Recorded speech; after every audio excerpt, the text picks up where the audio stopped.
Greetings again. This is Agent Alpha and coming to you from ESO, my favorite game. So yeah, I say that all the time, but by now you all should know. So this here is video part 2 of 3 where we talk about crafting.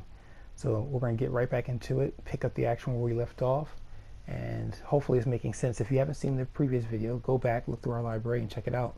So yeah, let's get into it. I'll pick up this video exactly where it ended and you all can follow along. Enjoy. Yep, there he goes. Unleash the power of my ice, which many people don't like the fact that I use my ice powers all the time, but I absolutely love it. I can operate by myself for the most part, especially when I'm doing these minor crafting jobs. These threats out in the wilderness are not tough for me anymore.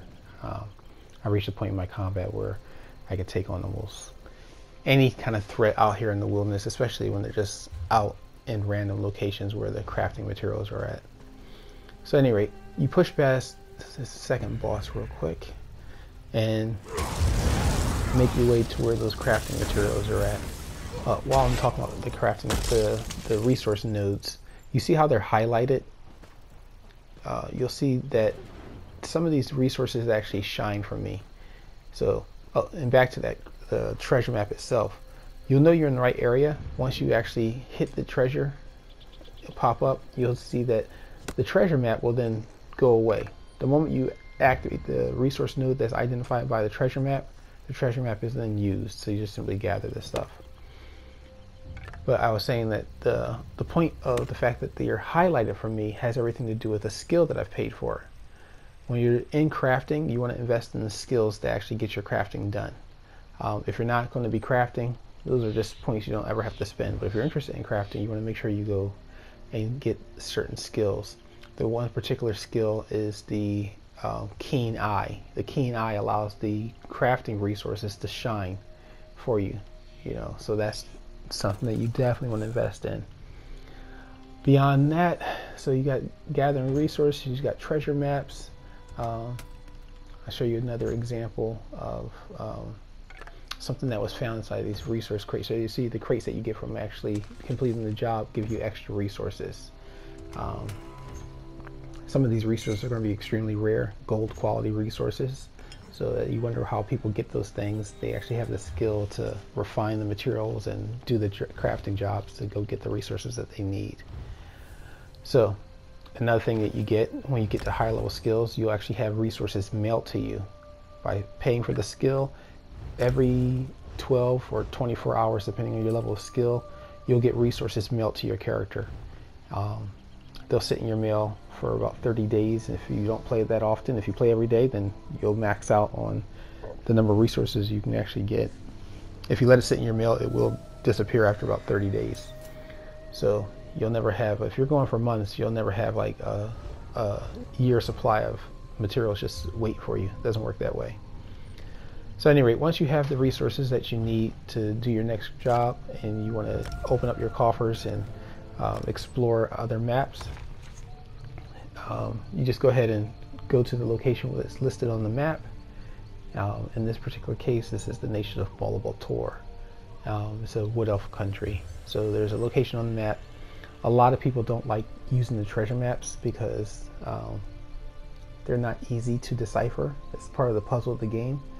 But to be honest with you, the game's been out for so long that if you get frustrated, there are lots of YouTube tutorials that are out there that you can actually look up and kind of use someone else's advice to get it.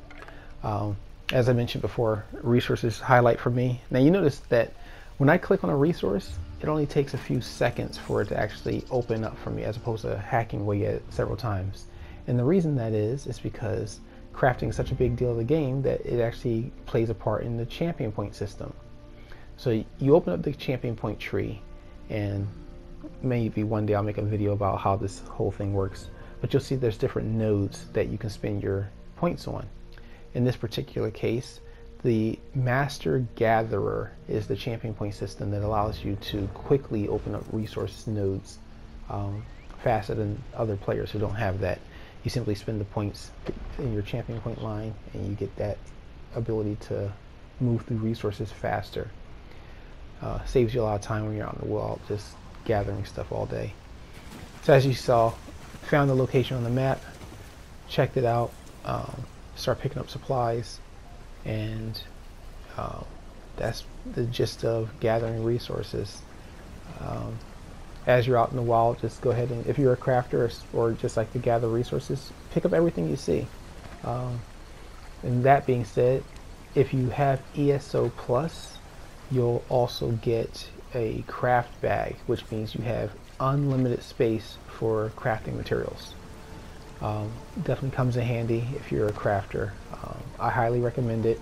It's something that makes a difference in your gameplay when your space is, on short supply. Having that craft bag, taking your crafting materials out of your backpack and put it into your craft bag makes a world of difference. So we've talked about supplies, we've talked about refining, the point to making your character having materials to do other jobs with, all about refining. So after you gather resources, you want to go out and refine everything that you picked up, have that available. Some people like to sell the unrefined materials to other players. They can make a fortune in that because there are actually achievements that you can get from refining a certain number of materials. So some people are on a fast track to get that done. But yeah, refine the materials, get into making your next job, and that's basic crafting. Now I'll talk about the advanced crafting. The reason I'm refining all this stuff is because when you start to do the advanced crafting, or as they call them, the master writs. The master writs are jobs that pay writ vouchers, which takes your crafting to the next level. When you're doing master writs, you're doing much like the craft board where you pull a job down and you go do it. You can do, one job per area per day. But when you're doing master writs, you can do as many as you like. There are no limit to the number of master writs that you can do. And we've come up onto the 7-minute mark of this video. I just noticed actually about to become 8 minutes. So we're going to cut it here. It was good explaining everything, and I hope that you all take a moment to look at part 3 of 3. We're talking about the master writs. And if you missed the previous ones, go back, check out parts 1. So I'll talk to you later, and you all take care. Peace.